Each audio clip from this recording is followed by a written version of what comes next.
They are the insiders, Pierre LeBrun and Chris Johnston. Guys, it was about a month ago, NHL Deputy Commissioner Bill Daly came out and said he anticipated by the time the puck dropped on the NHL regular season, 98, maybe even 99% of the players would be fully vaxxed. How'd they do? They scored even better than that, Gino, which is not something any of us saw in our schooling careers, of course. But as the NHL season started on Tuesday, there were just 4 players on NHL active rosters that were considered unvaccinated. And that is quite a contrast with what we've seen in the other leagues. You know, on this day, the Brooklyn Nets suspended essentially their star player, Kyrie Irving, saying he won't play or practice while going through that.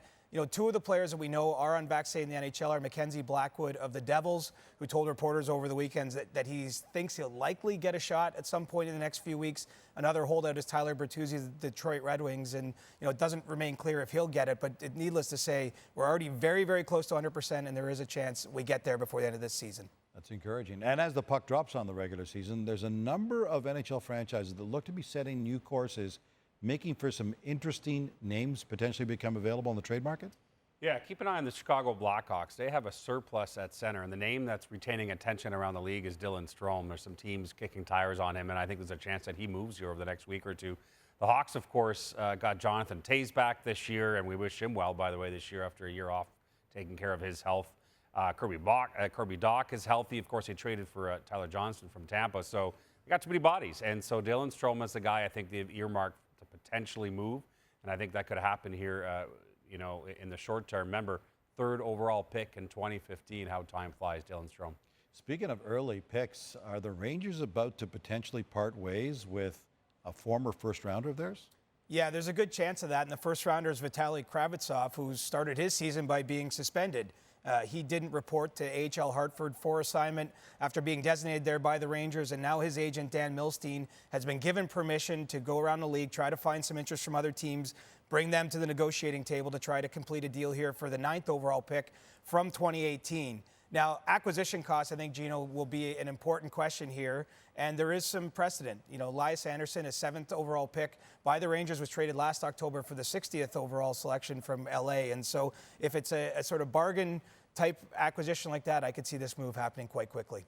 One of your longtime favorites, a guy we always figured would be a Philadelphia Flyer lifer, Claude Giroux, their first rounder back in 2006. Could they be breaking up down the road? You know, that remains to be seen. I still think there's a chance that he plays his career there, but what they've agreed to is that, you know, he's entering the final year of his deal. By the way, we just mentioned time flies. His 8-year contract that he signed in July of 2013 expires at the end of the season, at which point he'll be UFA. Claude Giroux, his agent Pat Brisson, and the Philadelphia Flyers mutually agreed in an off-season discussion that they would not look to extend right now, that they would play out the year and see how they all feel, how the team feels, how he feels, the Flyers captain, before making those decisions. So still a chance he signs after the season. There's no rush. But it is interesting that unlike a lot of other, you know, prominent players that are entering their final year, that he chose not to extend. Are the Nashville Predators on the verge of a very significant deadline?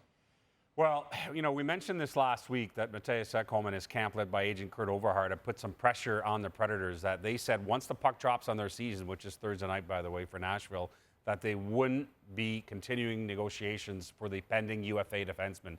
So that put a little pressure on this situation. What I can tell you is that over the last 3-4 days, they've been going back and forth and absolutely grinding, trying to get an extension done. I'm not here to say it's going to get done for sure, but that both sides are certainly putting their best foot forward right now. We'll see if it gets done.